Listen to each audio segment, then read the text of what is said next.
Coming up on Mountain News at 5:30, Israel agrees to daily 4-hour humanitarian pauses to aid civilians in Gaza. And pilots and aircraft controllers are calling for changes after too many close calls on U.S. runways. Plus, we are tracking showers to return by tonight, also Friday. Your first alert forecast coming up as Mountain News at 5:30 starts now. Dedicated to southern and eastern Kentucky, this is WYMT Mountain News at 5:30. Good evening, I'm Steve Hensley. In a possible sign of progress in the conflict in the Middle East, Israel is agreeing to humanitarian pauses in its fight against Hamas. That development was first announced by the White House, as CBS's Skylar Henry reports from Washington. Palestinians are streaming south by the thousands, evacuating Gaza City, where Israel is tightening its grip on Hamas. Israel has agreed to daily 4-hour humanitarian pauses to allow Palestinians to move to safer territory. But the Prime Minister's office says this is not a ceasefire, which will only happen when the hostages seized in the October 7th rampage are released. Right now, it's 32 days since then, and we don't have a sign of life from anyone. The director of the CIA has been in Qatar participating in the negotiations. The U.S. believes as many as 10 Americans are among the more than 200 hostages. We're hopeful. Things are moving along. Deep in Hamas territory, Israeli soldiers are battling militants in dense urban neighborhoods. They say they're finding weapons stored and manufactured in residential buildings, including next to a child's bedroom.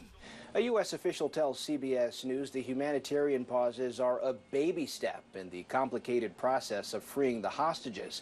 President Biden said he'd asked the Israeli Prime Minister for longer. Did you ask him to pause for 3 days to get the hostages out for that? Yes. I've asked for even a longer pause for some of them. After a month of Israeli airstrikes, a UN agency called Gaza's humanitarian needs colossal. Aid to the Strip has increased, but with hospitals damaged and the area desperately short on supplies, Italy is sending a hospital ship to be stationed off the coast to treat injured Palestinians. Skylar Henry, CBS News, Washington.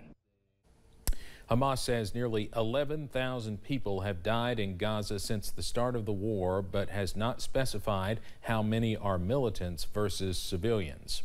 As the war continues, the White House says the conflict has been fueling an uptick in Islamophobic incidents across the country.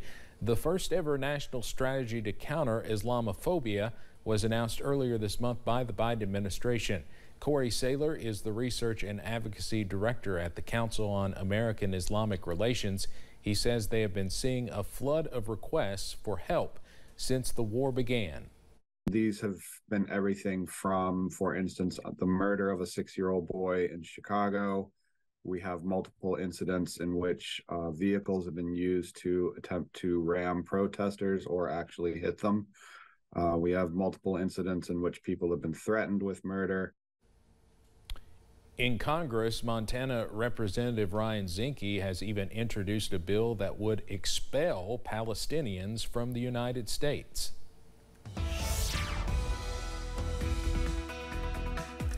Well, after a stretch of dry, also mild weather, we are tracking some changes as we go into your Friday, also the weekend. Right now up on the radar, most of us are dry under a cloudy sky, but we are zooming into a few light showers in the Cumberland Valley for portions of Wayne County, also into Pulaski, Laurel, also McCreary County as well. A few light showers here, but more showers on the way as we go into tonight, also on Friday, and those showers are beneficial. This is the new drought monitor that was dropped today, and notice that drought continues to worsen across the region. For most of us, we're in this tan color. That is a moderate drought, but notice for our far southern counties in Campbell County, also Claiborne County, also extreme southern Wayne, also McCreary County, a severe drought is in place, so we could use some rainfall, and that's on the way as we go into tonight. As we zoom out, some widespread showers over Arkansas, also Missouri and Tennessee, and this is moving into our direction as we go into tonight, also on Friday.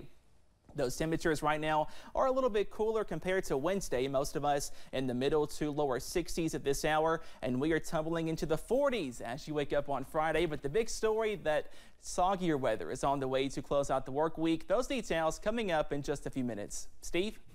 All right, Cameron, we need that rain for sure.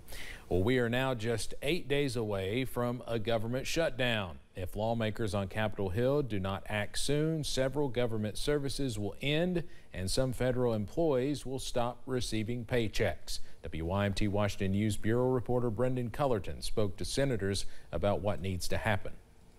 The clock is ticking for representatives and senators to come to an agreement and keep the lights on here in Washington. The Senate has passed a bipartisan funding plan, but has yet to come to terms on an agreement with new House Speaker Mike Johnson. Georgia Senator Raphael Warnock says the possibility of a government shutdown is more likely than he would prefer. For families sitting at home who are counting on us to keep the lights on too close. Hear us loud and clear. Democrats in the Senate ultimately need to forge an agreement with Republican Speaker Mike Johnson, who is meeting with Senate Republicans like Alaska's Dan Sullivan. He said, look, we do not want a government shutdown. That's important. Neither do we. Warnock says a shutdown would force more than 60,000 military service members to work without pay. But the House not passing the funding plan endorsed by the Senate would have far-reaching consequences for many more Americans. Some 220,000 women, infants, and children without the nutrition benefits that they deserve, and small businesses that have already been approved for loans wouldn't be able to get the loans. Democrats appear unwilling to pass cuts to IRS staffing the House is pushing, and many Republicans in the House appear unwilling to continue funding the war in Ukraine. Sullivan says there is also a larger disagreement about overall spending. This administration, the Democrats and Biden, have spent in the last 2.5 years $11 trillion. $11 trillion on domestic issues. Lawmakers on both sides expect a spending agreement to come in the form of a short-term funding package, which would eventually lead to another threat of a shutdown. In Washington, I'm Brendan Cullerton. Well, Hunter Biden has filed a defamation lawsuit against Overstock's former CEO Patrick Byrne. He accused the Donald Trump ally of publishing false statements, claiming Biden sought a bribe from Iran. The lawsuit claims Byrne said Hunter Biden reached out to the Iranian government in 2021, offering to have his father unfreeze $8 billion in Iranian funds. That in exchange for an $800 million bribe. Mar-a-Lago workers may be called to testify against former President Donald Trump. That's from sources familiar with the investigation. A plumber, a maid, a chauffeur, a woodworker, all among staffers and contract workers federal prosecutors could call to testify against Trump and his co-defendants at their upcoming trial in Florida. Sources say some witnesses are from Trump's inner circle, while others are workers who might not interact with Mar-a-Lago guests. President Biden headed to Illinois today. He's looking to ride the momentum after the strong showing from Democrats during Tuesday's elections. The president is trying to convince voters his economic agenda is benefiting Americans as he faces lackluster polling. Another key issue is border security. Mass migration has spilled into cities like Chicago, which is now seeing an influx of arrivals. The top U.S. accident investigator says the nation's aviation safety system is under stress. This as close calls between planes at airports have surged during the past year. CBS's Bradley Blackburn has that story. The head of the National Transportation Safety Board told the Senate panel that even though U.S. airspace is the safest in the world, there were 23 serious close calls at airports in the 2023 fiscal year, up from 16 the year before and 11 from a decade ago. These incidents must serve as a wake-up call before something more catastrophic occurs.